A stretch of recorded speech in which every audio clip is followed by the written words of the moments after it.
going on, ladies and gentlemen? How we doing? Happy Wednesday morning, maybe Wednesday afternoon if you are on that East Coast. Welcome everybody to Up Your Units. This is Nate Hornung with Colby Marcio, powered by our lovely sponsors at Bet Online. This is part of the Betting News Network. I got tornado sirens going on around me right now, but we're locking in. It's Wednesday, hump day. We're ready to go. Colby Marcio, how you doing, sir?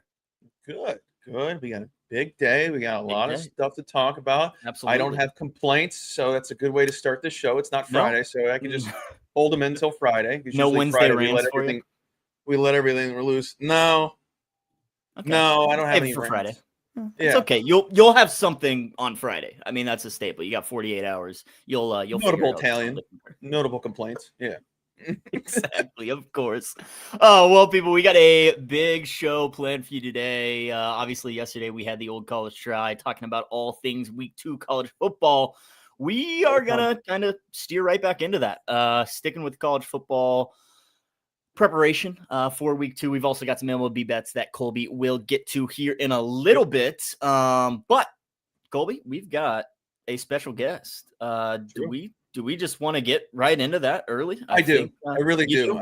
Let's do it. I when he already got me fired up when he put the correct name on his title down there.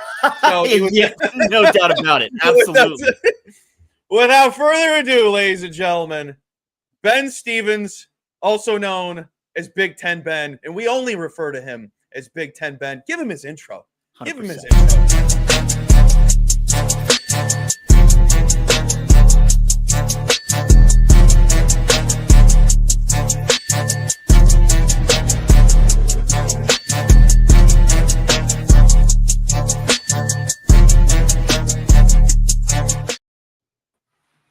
Big Ten Ben, welcome to the program, man. How you doing today?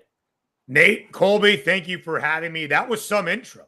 Pretty good turnaround time on that bad boy, too. That a very old photo, though. I think I need to update the Twitter profile picture. Yeah. But, hey, that's on me. You guys took what you had. I appreciate it. I always have Big Ten Ben anytime I am doing anything in StreamYard, so that will always remain my lower third, my Chiron. So that will always be what is in my heart as well. Thank you for having me. Absolutely. Of course. And ladies and gentlemen, if you don't know anything about Ben Stevens, give him a follow at Ben Scott Stevens. Does phenomenal work at VSiN, now at VSiN, full time with VSiN as of late. Congratulations on the new gig. And Ben, we goof off more than anyone in America on this show. And I have to start off with the best question that I could think of in the last 24 hours. What's more corny?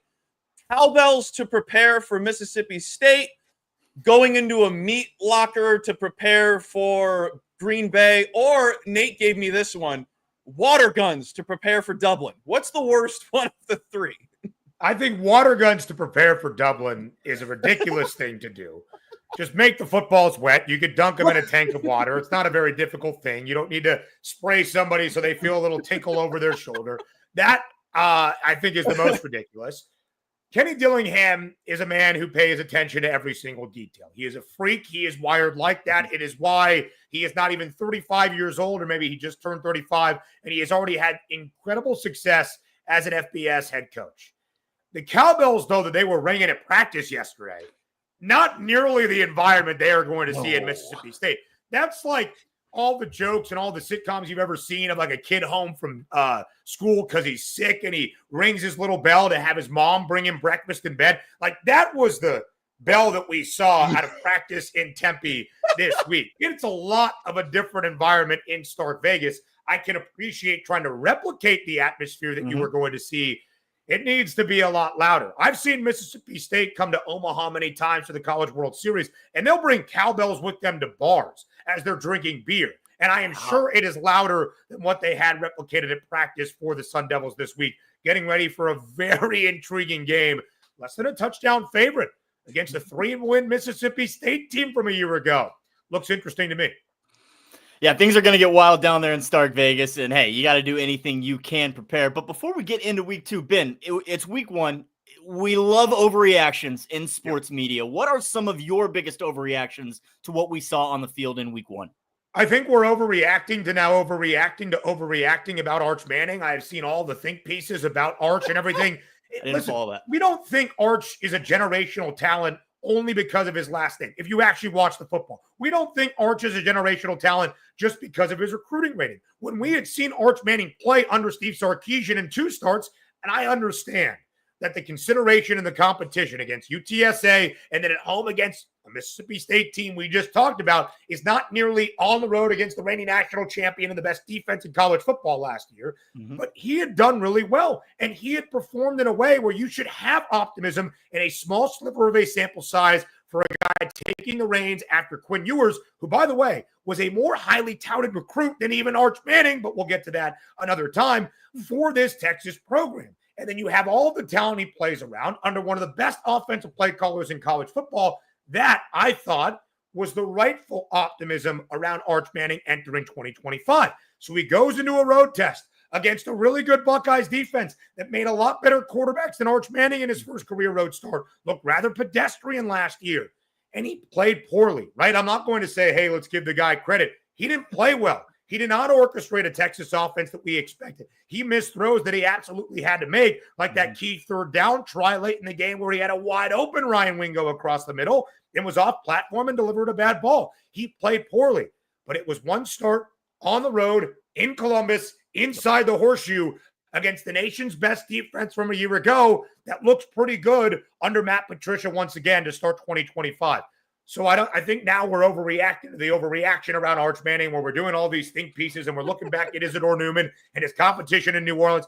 All right, Texas will be fine. Maybe Arch isn't going to win the Heisman, but if you know anything about betting preseason Heisman odds, you should have never bet Arch Manning's price to begin with. I think Texas will be okay. Still a double-digit win team. Still probably going to be in the SEC championship game and certainly going to be in the college football playoff in my mind as of right now. Ladies and gentlemen, we're here with Ben Stevens, the absolute best. And now, Ben, on Saturday, I got the pleasure of telling you and Dustin about how I love Alabama and I love Ty Simpson. And yesterday on our college show, I ripped up my hypothetical tickets. Should I have done that, or should I be a little bit more relaxed? See, okay, so we overreact to the overreaction of Arch Manning. And I'm a huge believer in Kalen DeBoer. I've been a huge believer in Kalen DeBoer since I founded the Michael Penix Jr. for Heisman fan club back in the spring of 2020, getting ready for Michael Penix Jr., or maybe even the fall of 2020 for that college football year. I'm a little bit scared about what we are seeing in Tuscaloosa, right? Because Kalen DeBoer has been around guys that he trusts who are not delivering in the way that I expect them to. It was the first game with Ryan Grubb back as his offensive coordinator in Colby. That might be a little bit wise. And so for how poor they were, and I think the loss of Jam Miller to injury in fall camp cannot be overlooked at this moment. But I thought they were going to have one of the best offensive lines in the country. That's what everybody projects for this team. Maybe 2 first-round guys led by Caden Proctor, who might be the best tackle in the 2026 NFL draft class. They look bad against the Florida State team that, listen, man, you know anything about Tony White, since he was the defensive coordinator at Syracuse, DC at Nebraska, bringing over Terrence Knighton as his defensive line coach, FSU is going to be better. They put that on display right from the jump in week number 1. But the way they caused pressure and the way they caused havoc up front, concerning. Okay, let's go to the defensive side. I think Alabama entering the year was on pace or slated to have one of the 2 or 3 best defenses in the country. Oh boy, that was bad. And Kane Womack has been the defensive coordinator and has worked with Kalen DeBoer many stops previously at Indiana and last year as the defensive coordinator, now with more returning talent on the defensive side of the ball than I think they had entering year number 1 in T-Town in 2024. So yes, Colby, I'm concerned. Because when you are booked as a 14-plus point favorite 4 times in 14 total games as the head coach, and you have lost 4 of those games, that is a difficult pill to swallow. Had they gone to Tallahassee and Tommy Castellanos had backed up the talk and they win that game even by 3, Alabama or Florida State, I feel maybe a little bit differently than I do right now. But for the second time in the last 5 games for the Crimson Tide, when they have been booked as a 14-plus point road favorite, and they have lost that game by at least 14, as we saw against Oklahoma last year, yes, I think there is cause for concern legitimately for Kalen DeBoer and Alabama the remainder of the way. Well, Colby, you can rip up those Alabama tickets, and we'll get into Big Ten Ben and talk about one of my future tickets. Actually, the Penn State Nittany Lions, they are returning so much talent. And I've got faith in them. My co-host over here, Colby Marcio, does not have faith in them because James Franklin is still the head coach. What are your thoughts on Penn State this season? Are we going to see them elevate this year? Nate, I think both are deserved, right? I think your belief in Penn State, because on paper, all that they return from a college football playoff semifinalist last year is very, very well deserved. But I think Colby's skepticism and hesitation is also very well deserved because you're betting on them to win the Big Ten, Nate, correct? You have them to win the Big Ten Conference, right? They've only done that once in 11 years under James Franklin back in 2016.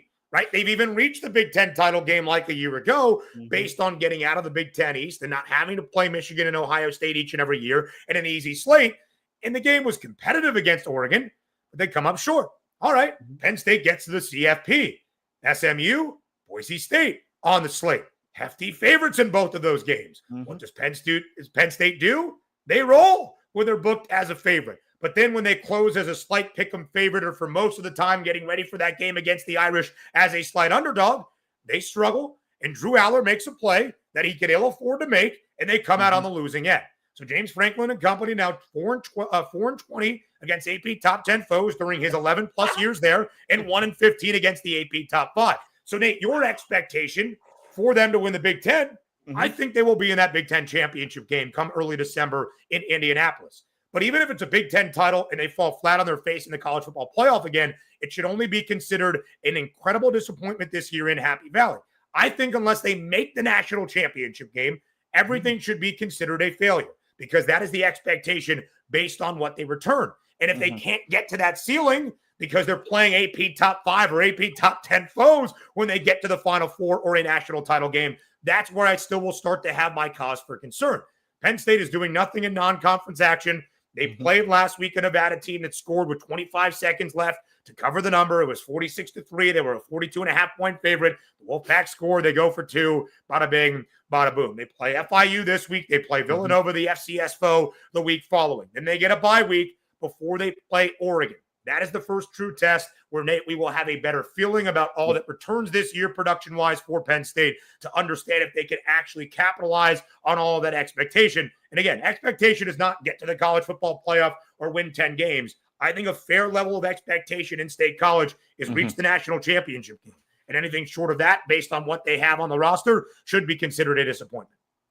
And I'm sure those boosters and alumni were pissed off they didn't cover the spread because he usually does that for the school. But in a bigger picture,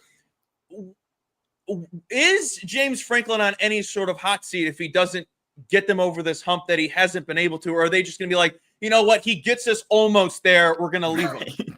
Yeah, it's tough. It's tough. It's such a good point, Colby, because really still, despite a 12-team college football playoff with how this sport is structured, there's really only 10 to 12 programs each and every year that you would consider winning a national championship.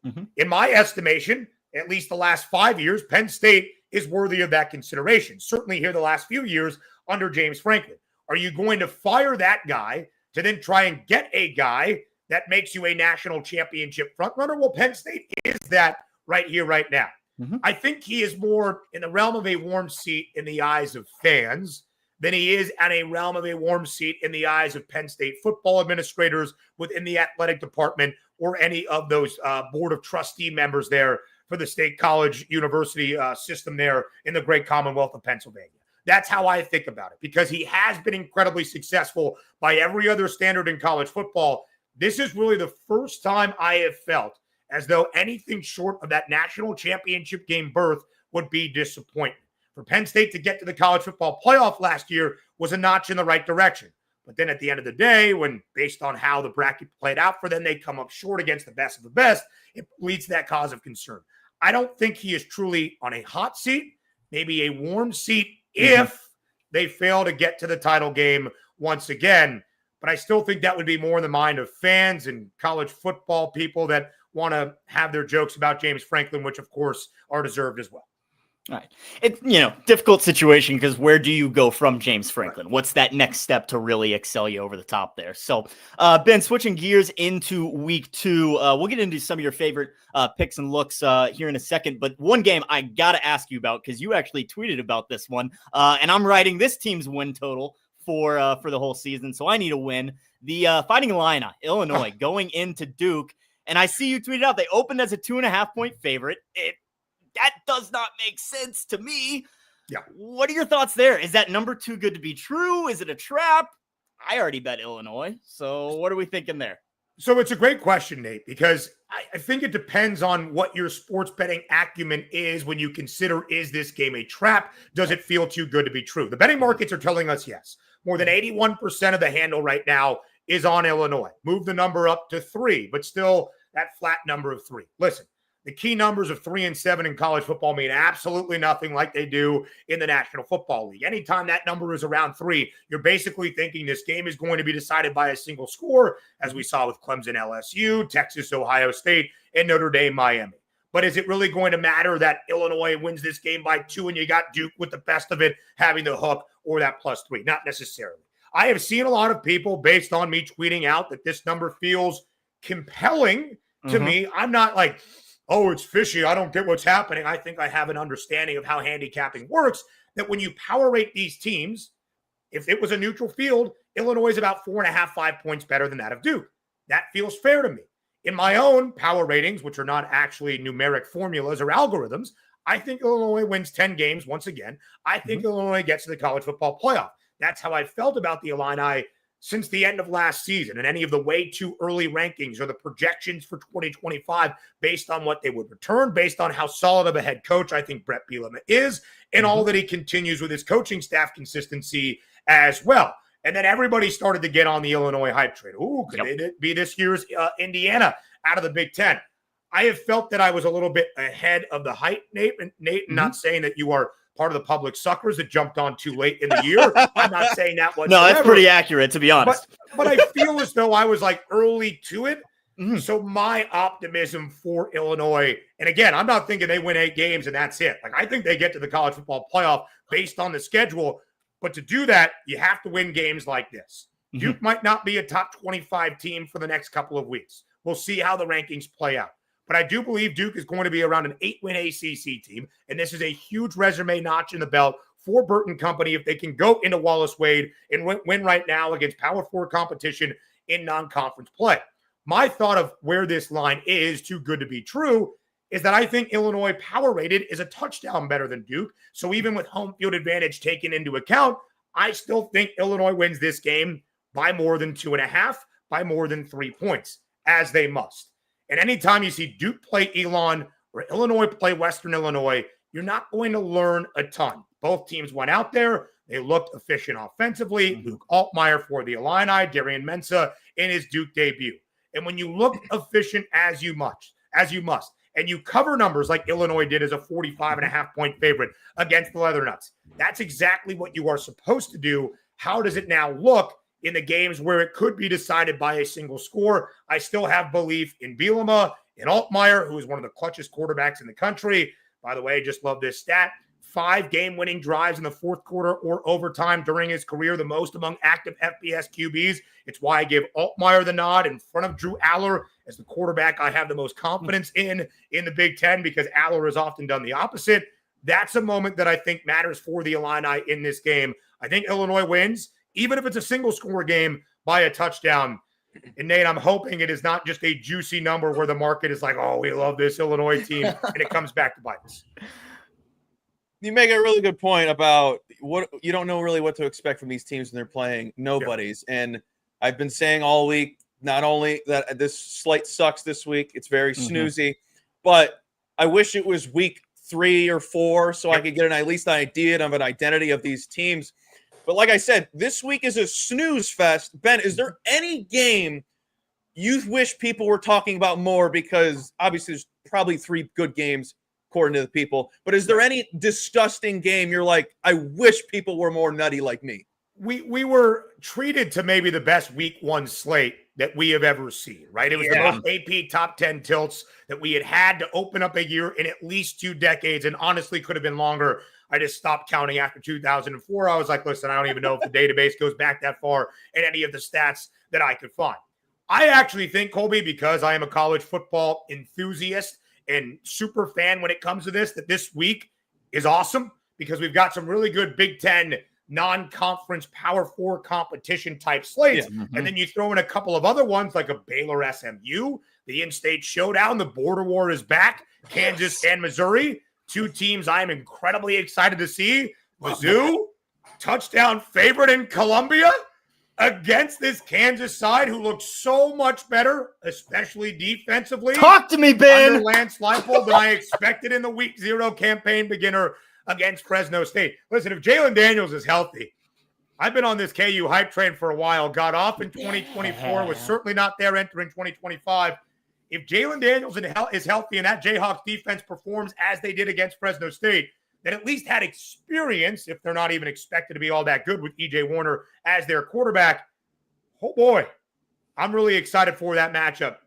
I think Kansas has an opportunity of winning outright against the Tigers on Saturday. Very happy to have the border war back. So, Colby, I actually think this slate has some fun games, if although not many top 25 matchups. And, of course, my heart is always going to go to one place first and foremost. Week number 2, when we talk rivalries, when we talk long and contested series, and that's Cy-Hawk, Iowa State. In Ames, inside Jack Trice, the Cyclones have looked sensational. They blow out South Dakota. Many people thought that could be the sleepy spot that Kansas State and North Dakota saw as the Wildcats had to respond late in the Little Apple to come back and beat UND. South Dakota did not stand a chance against Rocco Becht, who has looked fantastic. They pull off the upset in Ireland against K-State. They are booked as a 2.5-point favorite at home, but the Hawkeyes have won 6 straight in Ames on the road in this rivalry.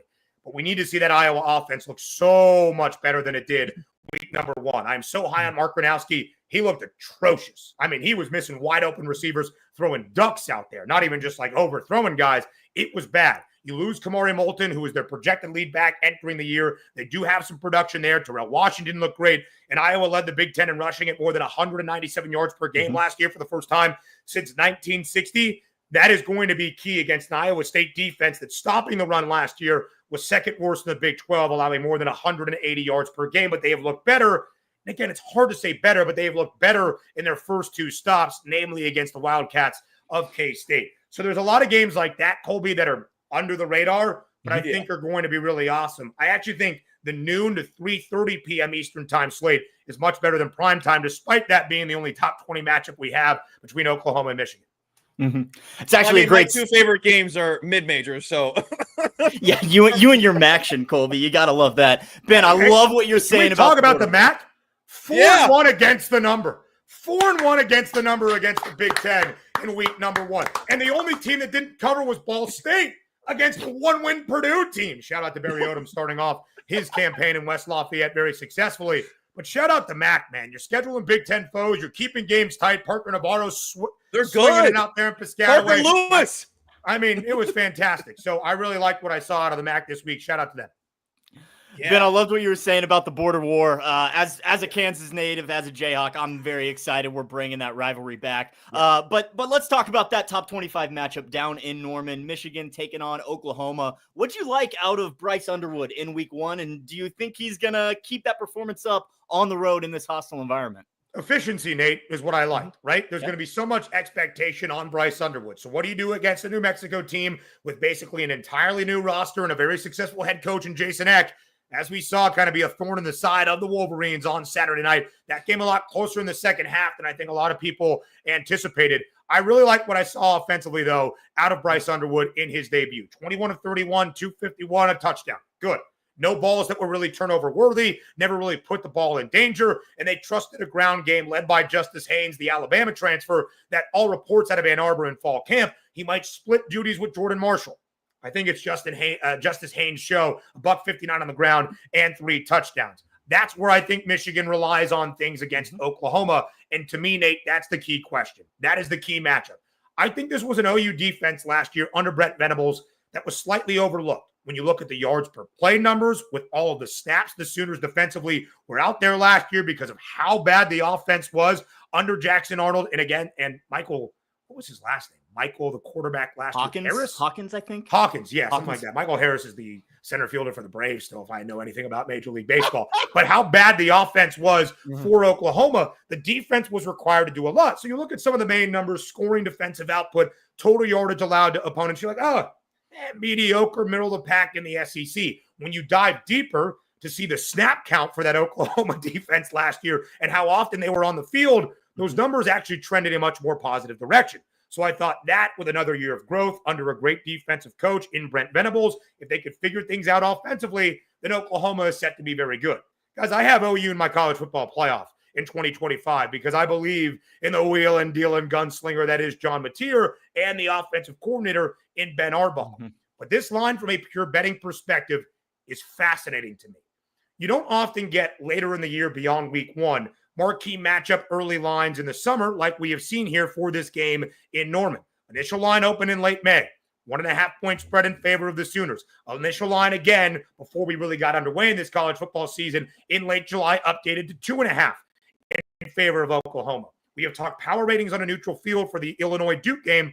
That's basically saying these two teams are exactly even in comparing their outlook for 2025. And now, after what we saw week one, Oklahoma running over Illinois State as we expected, Mateer nearly 403 touchdowns through the air and another rushing score, and a Michigan team that was tested at times against New Mexico and defensively looked a little bit out of sorts, and that's where you had the consistency under Wink Martindale coming back year over year, not the new debut for the quarterback in Bryce Underwood. That's where this line started to move, and now it's at 5.5, okay? And now it's worked its way back to 4.5. And yet more than 55% of the handle, even 56, 58 earlier in the week, backing Oklahoma. We have started to see some buyback, at least in the number, to 4.5 now in favor of OU. A little bit of resolve for Michigan in the betting markets. This will be a game that I am not betting right now because ultimately I think it is decided by a single score. If Oklahoma wins, they win by a touchdown. If Michigan wins, they win outright. I'm not sure I'm getting great value in 4.5 or 5.5 up from 1.5 and 2.5 early on in the summer. But this is a game that I will wait, and I know this might not be the sharpest thing to say, but I will wait until Saturday to see where that handle lies in the betting market, see the overall volume of bets, where they are. If they're still back in Oklahoma and this thing gets to 3.5, that's where I might jump in on the Wolverines to pull off the outright upset for the Maize and Blue. Love it. I love it. Ben, this has been awesome. I just want to say the floor is yours. Let the people know where they can find you, what you got going on, but also give them your favorite look this week. All right, ready? Favorite look of the week. Love Michigan State laying 4.5 against Boston College. I'm a huge believer in Jonathan Smith, and I can go down with the ship, and I will admit that. I thought the Spartans offensively last week looked incredible in the opening half, and I have no idea what happened in the second against Western Michigan. They were up 21-zip, got an early safety in the third, did not score an offensive point in the final two quarters. That is the opposite of how I view this MSU team this year, where I think Aiden Childs can be one of the best quarterbacks in the Big Ten if he takes care of the football, of which he did against the Broncos. I think Michigan State at home in East Lansing against BC, year number 2 under Bill O'Brien, good quarterback in Dylan Lonergan, who transfers from Alabama. Bill O'Brien key in his recruitment during his days in Tuscaloosa as well. I think this is a really good game. Total sub 50, I think I saw it last 47.5, 45.5. I think we see some points in this game, and I would lay the 4.5 with Michigan State. That's more of a bet for me, believing the Spartans are going to be bowl eligible this year, that if MSU doesn't win this game, I'm going to have some questions and concern moving forward that they can do enough in Big Ten play to get me the 4 or 5 wins I would need to see bowl eligibility. Love it. Love it. Michigan State laying the 4.5, total sitting at 46 right now. I'm seeing on Bet Online for that Golden Eagles Spartans matchup. Over. Points there. We saw a lot of unders in week number 1. Yeah. And I think that was a theme that many college football media members tried to drive home throughout this summer. The days of the super senior COVID quarterback gone. We're going to see guys make their debut. We're going to see young guys in a new offensive scheme. And we saw that on display where you can always trust defense year over year, consistency, especially if most of that defensive unit is returning. So we saw unders in a large way week number 1. We are going to start to see more points. And I think Michigan State and BC, trusting their offenses, maybe put that on display Saturday night. Hell yeah. Love it. Hell yeah.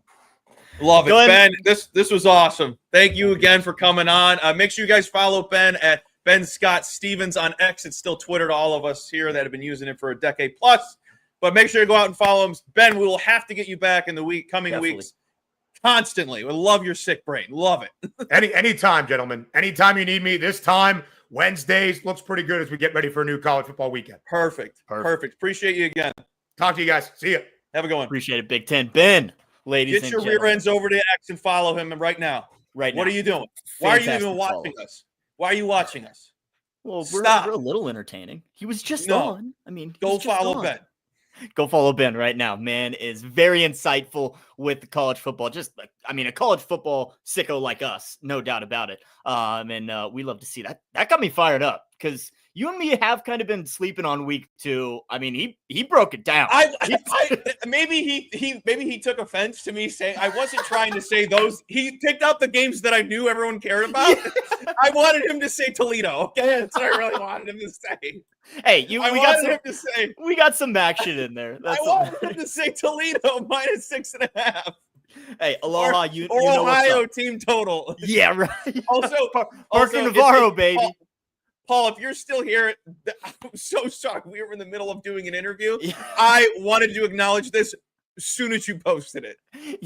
Thank you. The C in Colby does stand for Maction. And SEC. And SEC, can't forget it. But yes, he does have thoughts in that Western Kentucky Toledo game. He's loving Toledo. He'll have some scribbles out later at bettingnews.com. Colby, hump day. We got some fun things that happened last night that we got to get into. Let's talk about it. And then we can go into my baseball bets for the day. A lot of baseball action. But before we get into baseball, we have to send out our thoughts and prayers to the beloved lovers and supporters of Stream East for the last decade plus. All of our college Saturdays and weekdays were all the memories we had in college were all thanks to Stream East. And I would like a moment of silence. No chat comments, please, for the next 10 seconds. In the arms of the angels, fly away with me. All right, Stream East. We'll see you later. We'll see you later. I did not expect to wake up to that news, like if I haven't used it in years. Oh no, me neither. But it's the first thing I see on my timeline is Stream East got taken down, rated. It's the wake up. All right, now to baseball chatter. The highlights last night, two big ones. I'm gonna throw the most intriguing one at my guy Nate over here because he already knows about the fight that went down in Denver. But does he know about the beef between Framber Valdez and his catcher last night? Does Shaggy Betts know about this? I saw something very briefly. You are gonna have to give me some background because all I saw was a pitch that I think he threw a fastball, was supposed to be an off speed, like hit the catcher in the wrist or the chest or something, and then they exchanged some words. Please update me. They exchanged some looks. Is that all they did? Okay. But Framber came out and cleared the air and said it was just miscommunication and it wasn't what we all think it is. My good friend, not my friend, just a joke. What's his name? That does the. Hold on, I don't want to get his name wrong. I retweeted it, I think, or I liked it. Hold on. Used to pitch for the Athletics, does their commentary sometimes. Braden. Is it Braden? Oh, my God. This is embarrassing. How do I not know the name? Guy that threw the no-hitter and got lost it on A-Rod. What the hell's his name? Whatever. He broke it down. Former pitcher of the Athletics broke it down.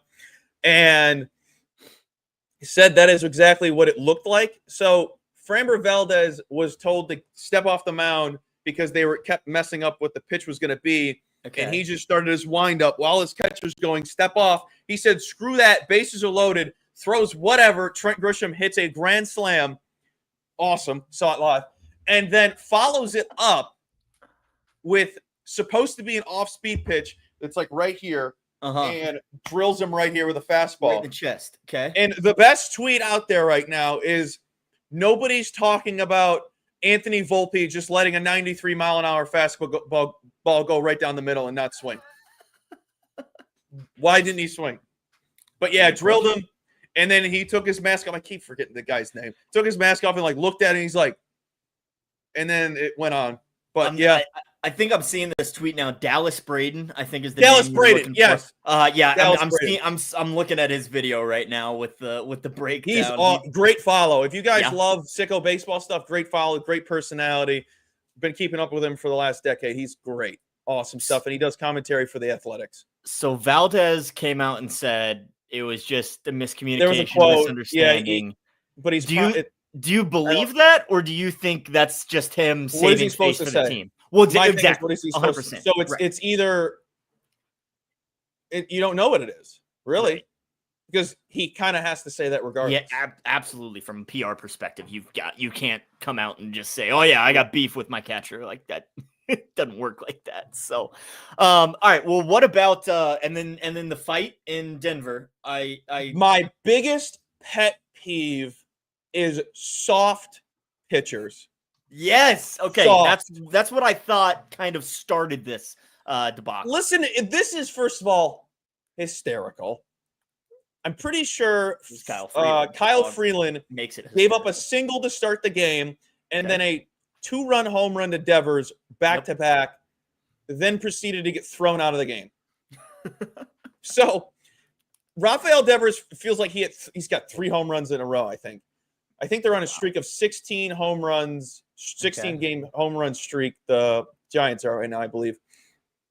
Devers homers, first inning of the game, hits a pisser. And I guess Freeland didn't appreciate him admiring his home run. First of all, greatest feat in all of sports. If you don't like it, don't miss your spots. Don't let it happen. Get him in the next at bat. Mm-hmm. So Freeland's chirping at Devers, and Devers is cussing him out rounded first. And then I think it was Matt Chapman came out of nowhere and went after Freeland. And then punches were thrown. Freeland was thrown out. The funniest thing that actually happened in that game was later on, Rafael Devers struck out against Senzatella. Just cherry on top of that situation. Senzatella struck out Devers. But good for him. My biggest good pet for peeve. Antonio. Shut the hell up. As if pitchers don't celebrate strikeouts, getting out of innings, and just screaming at the top of their lungs. Right. It's competitiveness. Mm-hmm. Also, sure, Devers has hit a couple hundred home runs in his lifetime. It always has to feel orgasmic hitting a nuke missile. 100%. He's going to let you know. I don't respect soft pitchers. Turn around and don't look at him. Turn around and don't look. I don't, and I don't necessarily think Devers there did really anything over the top. You know what I mean? He didn't even look at. It's not even like he grabbed his nuts. It was like, yo, that was kind of trash. It kind of looked like Freeland was the one that initiated the interaction. Oh yeah, walking. The best part is first. The best part about Devers yelling, I'm gonna throw this. Devers like, yeah. He got a whole wad of bubble gum in there. No, he's got a lip, dude. It's this big. It might be bigger. Go look at the video. Hold the video up. I just gagged. Confirmed gag reflex. Hold on, let me find this. I didn't know. Yeah, that he has quite the pouch sitting out. Let me see this. Where's my old paste and go? Here we go. No, not that one. I want share screen.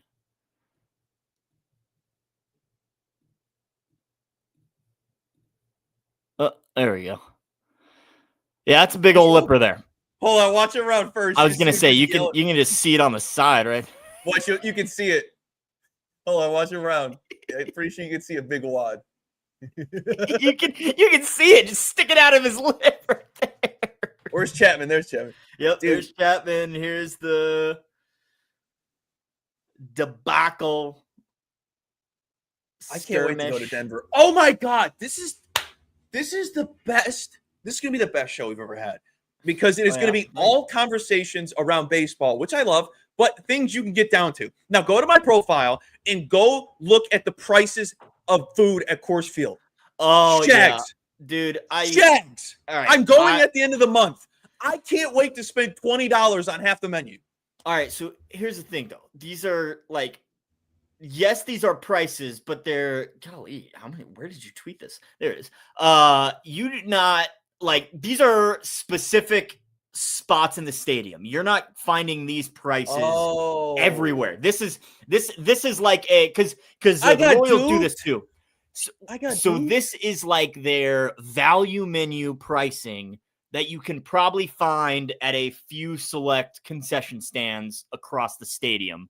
You are not going to find these prices for these items everywhere. Probably.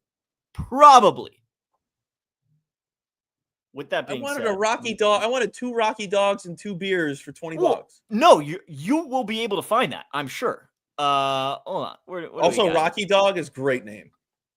I'm worried about Rocky Mountain Oysters is $7.50. You know what those are, right? No, I don't know. Oh, you're not aware? No. What is it? Google it later. A Rocky Dog, though. I wonder what's on the Rocky Dog. He's Googling Rocky Mountain Oysters because I won't tell him. So, Colby, you are going to be able to find these prices. Oh! I might have to get a couple thousand. Yeah. A couple thousand. You will be able to find these prices. Bad price for some testing. I'll tell you that. You might have to do some searching. You know what? Hold on. I was talking to my dad about this yesterday, and he mentioned those, and then didn't tell me what they were. So no, he just left it. He must have been tickling his brain, not letting me know on the joke. Apparently, they're good. No, I have also heard great things. Can't say I've tried them, but it's fried. First of all, anything fried, you can get me to try. You can be like, "Yo, this is bull penis." I'd be like, "Sure." Let me just fry up some dog crap. Give it to Colby real quick. Hey, fry it, butter that thing, douse it in ranch. You're fine. Fry up some garbage juice. Oh my gosh. All right, enough of that. Colby, talk to me about baseball. Shut up, Patch.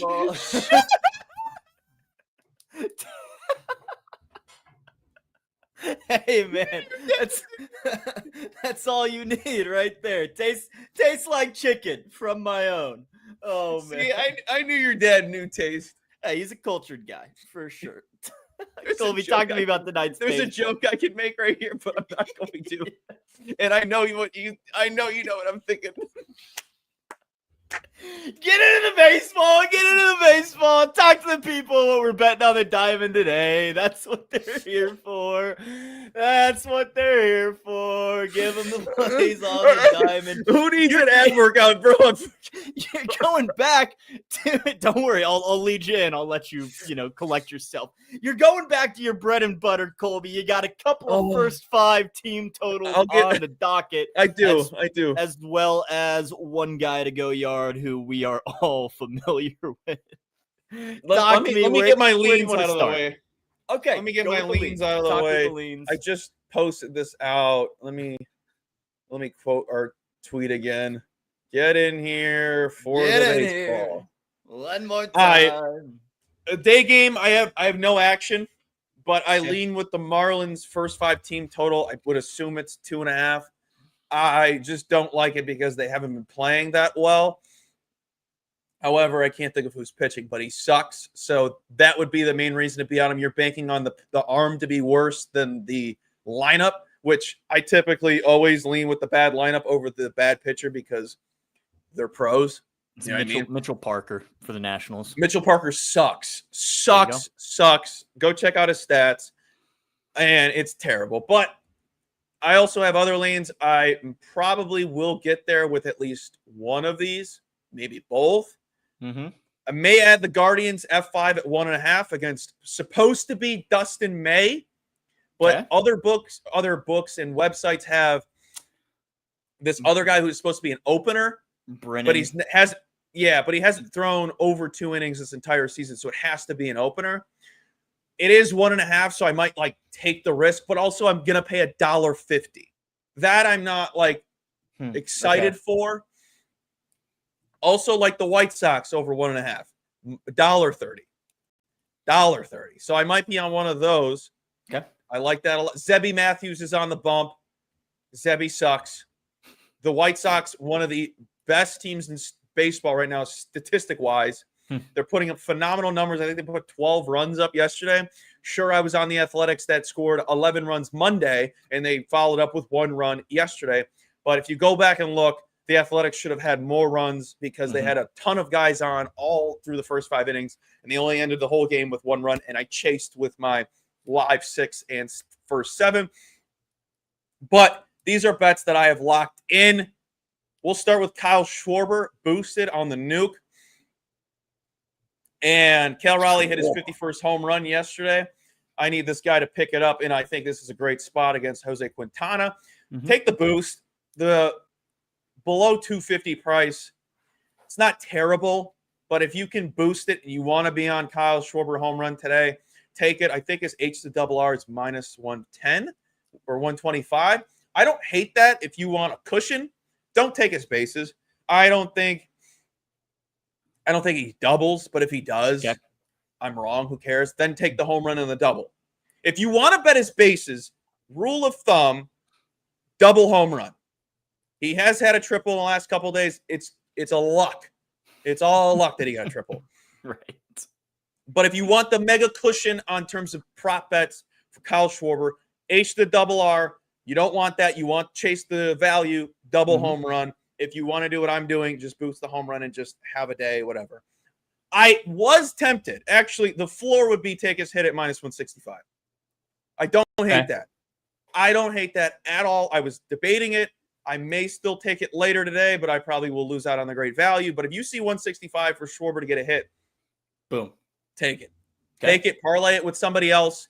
Parlay it with, I don't know, the Brewers to score 3 runs in the first 5 innings. 3 elite hitters today. Last 4 weeks at home, number 3 in WRC plus WOBA, 4th in OPS, 5th in ISO, top 10 in walk rate. Take it on Aaron Nola, who's allowing 5.5 hits per game on the road. Over 3.5 runs through 6 road starts this season. I can't even do that. So this is tied in. So this last 7 road starts, 6.39 ERA, 4.71 expected ERA, 42% hard hit rate allowed. Hitters are batting 272 expected batting average, 467 expected slugging, 351 expected WOBA. Top 4 hitters will bet lefty tonight. Last 90 lefties faced, they have a 409 expected batting average, 691 expected slugging, 400 xWOBA, 805 ERA, 633 expected ERA. I think the Brewers could get it done against a terrible Philly arm. Milwaukee. It's already plus money. I was going to say over 2.5 for plus money. That seems like a go. Philly or Milwaukee rather pushing for them playoffs. So they got to keep winning. Now, buckle up, Nathaniel. Buckle up. Is it Nathaniel or Nathan? It's just Nathan, actually. It's not Nathaniel. Papa Shags, you did wrong to this man. And well, to be honest, it's biblical. There's Nathan in the Bible. There's not Nathaniel. So, and there's Paul and John. There's probably both, but Nathan went work. And there's Paul, John, Jesus. Well, Nathan talked to David, and that's Little Shags, not to the Goliath. But, different David. My grandpa. Different David. Okay, my uncle. No, Jess's uncle. Different. There's a lot of Davids I know. I know. I was talking about my brother, but excuse me. Oh, Ghost wants to know about Zaddy. Anywho, we're taking the Yanks first 5 team total over 2.5 at $1.05. Homer play. I'm just kidding. Wrong. Now the sample isn't big because Jason Alexander doesn't have that many innings under his belt. However, 1, the Yankees are one of the hottest teams in baseball right now. 2, they have 9 elite rated hitters. 9. And of course, that's the highest rated offense on the day in both ratings. Top 5 in most stats last 2 weeks. Jason Alexander did shut out the Yankees at home in the Bronx a couple starts ago. Only allowed a hit through 6 innings pitched. However, at home has a 5.40 ERA, allowing over 5 hits, over 2.5 runs in 6 games and 4 starts at home. 307 opponent batting average. Last 5 home games, 5.63 ERA, 4.66 expected ERA, 52% hard hit rate. Hitters have an expected batting average of 310, 475 x slugging, 349 x WOBA. Almost getting plus money. Feels like a steal. Yankees to score some runs. You know, it's an easy recipe, right? Yeah, should Shouldn't be be, fine. Especially after they be fine. just saw him 6 innings and couldn't get it done. I think Right. this is going to be real nice. Well, and the whole Frambler Valdez locker room thing. I mean, just tearing the Astros apart. So, and then again, for the people wanting something to sweat out in the afternoon, I'm not on it. But if you do need a lead, the Marlins in the first 5 team total seems like a good play. mm-hmm. Parker sucks. The Marlins haven't been as fun as they were coming out of the All-Star break, but they're still a scrappy young core that wants to continue to produce and improve to prepare for next season. So I don't think that's a bad look on a team that is clearly just playing for pride, and they're young. They're still trying to make a name for themselves. They need it. Also, I will probably be on the Guardians F5 at over 1.5 team total and or the White Sox at 1.5. I'll have my card out later. You'll find out more then. Stay up to date for Mr. Marcio's card at Colby M Bets on X. He'll be putting anything out that he plays on there. I think that's it. I think. Oh wait, hold on. You got more? Let's check on the ticker. 7 followers away from 8,000. 7 followers, people. He just needs 7 more. Mr. Colby M Bets. 7 more. You know what we haven't done? You know what we haven't done, and we were supposed to do it like weeks ago? Something we never do on the show. We were supposed to give out a hat. Remember? To the first college try? We were? You remember that? Yeah, remember it was supposed to be like we were supposed to do it because it was going to be pre-taped, and then I was supposed to leave like a little nugget, like, hey, if you reach this part of the show, just tweet at us, yabba dabba doo, and we'll give you a hat. Remember I pitched that idea? We'll do it. I really don't. Friday. To be 100% honest. What I'm trying to say is we'll do it. I think we made new merch for Up Your Units. We'll do a giveaway on Friday. If I get 8K. If I get, you 8K. heard it. Get Kobe to 8K. He only needs 7 more followers, and we'll do it regardless. We'll do your units on Friday. Well, you're gonna get there, regardless. So you're gonna get there. So we're gonna do it regardless. Colby, let's do some trivia. Get the people. Do it. Let the people get on their way with their Wednesday. We appreciate you guys tuning in as always. Starting your mornings up in your unit. I need to check on the Marlins now. Jesus, do I really want to bet something? You got what? You got that? Doesn't that game start soon? Starts at 12:05. I was gonna say You got 12 minutes, sir. 12 minutes to lock that in. I just need to see the number. Oh, I'm not doing that. I'm not doing 2.5. All right, he's not doing it. Tyrod Taylor, he's been the Week 1 starting QB for the Bills, Browns, Texans, and this AFC team. Chargers? That's right. Nicely done. Yeah, because I remember he was getting shot up with stuff, wasn't he, to keep him playing? Excuse me. Yeah, you heard me right. Since getting drafted 10th overall in 2018, this current Knicks player has never missed a game during his NBA career. 10th overall. Kristaps. No, it's not Frank Ntilikina. It's not Kevin Knox. Is it Kevin Knox? Is it? That sounds right. At 10th Kevin overall. Knox? Because I was going to throw out Miles McBride, but I don't think he got drafted. No. So. Mikal who? Mikal Bridges? He was drafted by the Knicks, right? Not drafted by the Knicks, just a current Knicks player. Oh, current Knicks. Yeah, I'm sorry. Yeah, no. I was actually missing that too. Drafted 10th overall in 2018 by whomever, but a current Knicks player. Then yeah, never missed a game. Makes sense. I definitely trust NBA Austin for sure. I didn't read it, I thought you meant 10th overall from the Knicks.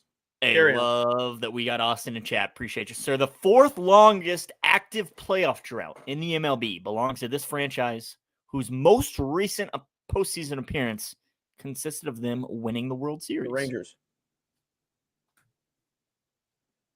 It's got to be the Rangers, right? No, 4th. They literally just won. Yeah, I'm going to go Rangers. Chat, Colby, this is a team that has not made the playoffs in a while. This is the 4th longest active playoff drought. The last time they were in the postseason, they won it all. Marlins. You think the Marlins? That's where Marlins. my mind was going to. Marlins. It's not the Marlins. The question confused me. I thought it was them just winning it, and whatever. I see. Yeah. I see Hold where on. the confusion is. Geography. Now Here I we gotta go. What is think. the most populated country that is part of the political union known as the European Union? The most populated country? Part of the EU. What is it? Oh, it's not the Marlins. Who has made the postseason? I'll be honest. I really don't know this one. I'm trying to think of that baseball one now that we're thinking about. What Europe? My mind goes to Germany, just because a large European country. I need to see the list of World Series winners now. I'm gonna guess Germany. It is Germany. Sweet. Helps build strong bodies 8 ways and helps build strong bodies 12 ways are slogans associated with this brand of sliced bread. W typo there. Ron, appreciate you, sir. Thanks for tuning in, man. Dude, I don't know the answer to that question. MLB playoff droughts. I'm cheating. It's driving me nuts. We need the 4th longest active. Then I feel like it's the Angels. Did they win the whole thing the last time they made the playoffs? Have it? No. What's funny is what I'm looking at is I get up to 3. Like we need the next one. What is it? Ron, always, brother. Always. Love seeing you hang with your dad, man. That's awesome. And enjoying the PLL, dude. Absolutely. Here to show love, Ron. No doubt about it. You show plenty of love to us. The least we can do is return the favor. So appreciate you, sir. Love you, Ron.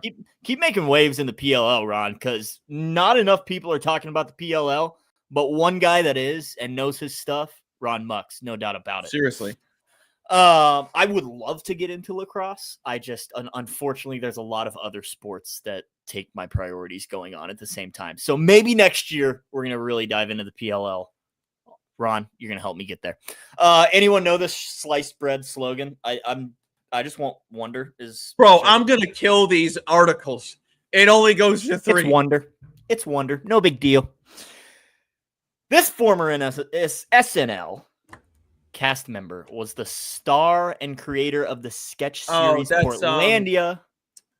Was the band leader. I can see his face. It's with the damn it, I can't think of his fucking name. It's not Bill Hader, it's the other guy. Phil Armisen. Right? Armisen. Is it Armisen? Do Armisen. Like arm? Armisen. Fred Armisen. Fred, love it. Mid-major. Hey, we're gonna relate it back there somehow. No doubt about it. Don't you worry. Sam Jones played a football star and defender of Earth in this cult classic. Oh, I know this because of Ted. God,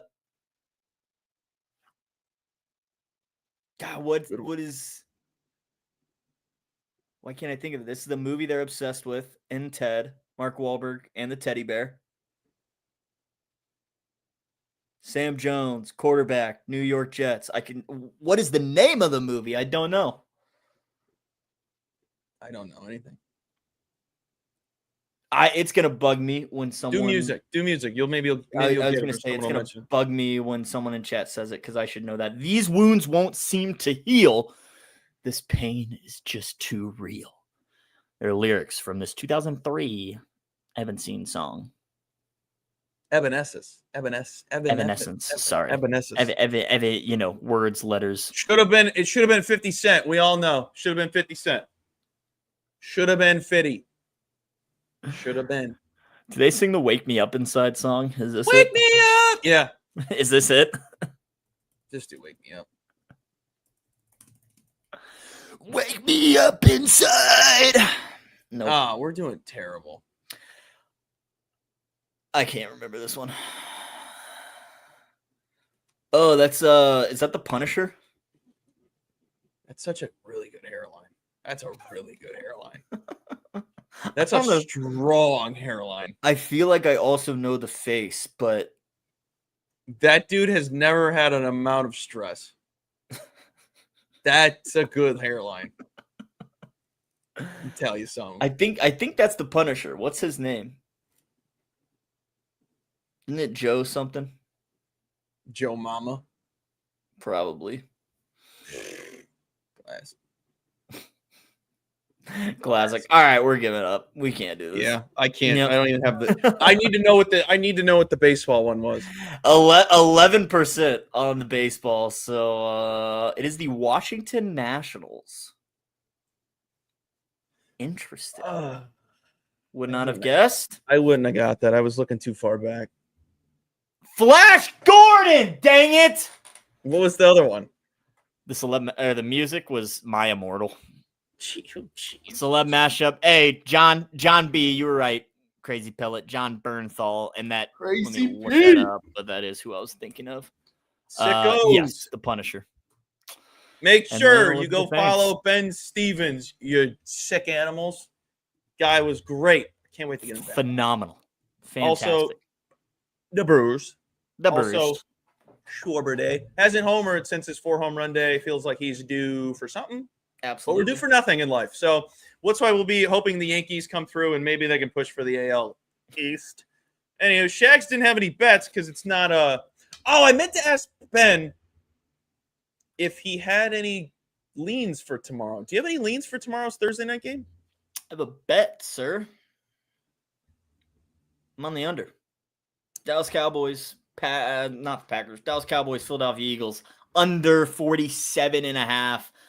Ticked up a point after the. Ooh, has news. mine moved? I'm keeping an eye on your prop. I just divisional game, opening game, week 1. Super Bowl hangover there for the Eagles in terms of their offense. Maybe starting a little rusty with none of those guys playing preseason games. I know with the release of Parsons, or the trading of Parsons rather, people are maybe going to be on Cowboy overs because they don't think the defense is going to do much, but I think the defense is really going to be okay. Obviously, losing Parsons not ideal, but defensively, you still got Trayvon Diggs, you still got Deron Bland, you got Kenny Clark now on the line, so I think they'll be fine. So I'm going under 47.5. If you made me bet a side, I would lean with the Eagles, though. Even though I'm on the under, I do think the Eagles win this game by double digits. Agreed. Which is why I stuck with the under. I think we see like a 27-17 game, 27-14 game. It's going to be close, or it's close to the total, rather. The 47.5 is not going to be a breeze. I think this does end in the 40s probably, but I don't think we're going to get to 48. Nice little question for Austin, who is an Eagles fan, but also is taking a season-long bet with me. What are his thoughts on George Pickens under 55.5 receiving yards? Went down. It went down a hair on one book. Most books had 55. Okay. I wanted 60. The Cowboys are going to be throwing the ball. That's for sure. But he's option 3 in my mind. I agree. Yeah, he's option 3 after CeeDee Lamb, after Jake Ferguson. George Pickens he's your biggest like boomer bust guy in my mind, because we like Braden Cooks. Yeah, we talked about it yesterday. Just texting a little bit. Austin likes the over for his yardage. I don't hate the number 3 secondary in NFL. It's kind of tough. I only see him getting over that if he has a 30-40 yard bomb, and I will bet on. What's his longest reception then? Let's see what that is. That could be a bet too. Take over on Embiid. No TD picks for me personally. I'm not sure if Mr. Mercio has any thoughts on who might find 22.5 yards. 22.5 is the longest reception. CeeDee Lamb, Saquon Barkley, both teams to score. I'm being sarcastic. BTTS. A play that I'm looking to get in on Monday night. Ooh, Bears first drive to be a field punt. goal. Field goal, really? That's got to be plus money. Also, I'm screwed, and I don't even care anymore about this game. Their first half team total is 10.5. I don't want 10.5. The Bears 9.5. Yeah, I'd rather have 10. Push. Yes, yeah. Don't take 10.5 because that's asking for them to end on 9 or 10. They're like, it's plus 120. The books are trying to get me plus 125. Right. Yeah, you're not giving me anything. No. Yeah, that extra half point, it's worth a lot more than 35 cents, buddy. Yeah, especially when I'm taxed. That on top of it, 100%. Embiid, though, I would if I had to place a TD bet, it would be either on Javonte Williams or Jake Ferguson. I don't know either of those odds. Saquon's going to find the end zone, but he's also minus 200 probably. Jalen Hurts probably going to find the end zone. Probably not a good price to do so. So no TDs for me in this first match, especially with the under. I don't like betting TDs on games I'm on the under either because I don't want to be rooting for a 3-1 cash that spoils my under down the stretch, something like that. So that's the way it goes. Colby, Marcio, it's been fun. Follow Colby at Colby M Bets. He got some baseball bets for you today. He'll have more on the timeline. Or is it 8 away? Is that what you said? No, 8 away. What did I say? 8 away. 8 away. It's all he needs. I lost a couple followers. We're 9 away. They're clearing the bot accounts. That's what they're doing. Love that. All right. Follow Colby and Betsy. 9 more for 8,000 followers. Trying to get him there before Friday's show. Follow myself, Nate Hornung, at Shaggy_Bets as well. Lots of fun stuff going on there. Follow us all at Your Betting News. Check us out at bettingnews.com. Appreciate you guys hanging out with us on your Wednesday mornings. I hope you're enjoying the new showtime for Up Your Units. Monday, Wednesday, Friday, 11 Central. Let us know. Eastern. We'll move them. That is, that's what we're rolling with for the foreseeable future, unless there's major complaints from you guys. If not, let us know. Should we be prime time? I kind of think this is prime time, to be honest. Yeah, lunch. Lunch and the West Coast morning crowd that's not really in the workflow yet. You know, they're at work, but we need to be working. We need to be on iHeart. I know Austin's working. Austin's just the hardest working man alive. So shout out to you, Austin. Appreciate Austin will be in a hot air balloon still listening to us. He finds a way, man. The guy finds a way. And he likes Devontae Smith and Ferg to find the end zone on Thursday. Oh, I don't think we have any more content for you guys here on Twitch, YouTube, Twitter, live, but we got a whole lot of stuff going on. Follow us at Your Betting News. Check us out at bettingnews.com. I'm going to have a lot of scribbles out later. Colby's going to have scribbles as well. The rest of the team working hard because football's back.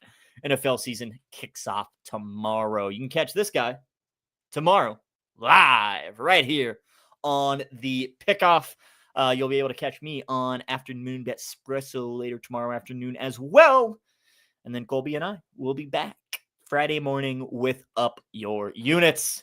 Shout out to Ben Scott Stevens today for coming on. Go follow that man on X. Just a great college football mind. And that's all we got. Colby, last words. I know I kind of rambled with that housekeeping at the end. What do you got? Anything? What you know about rolling down in the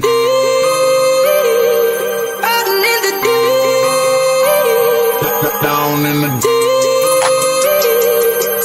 now I know y'all be loving this shit right here. Rolling. What you gonna do? Rolling. What you gonna do? Down in the rolling. What you gonna do? Right, y'all be loving this shit. What you know about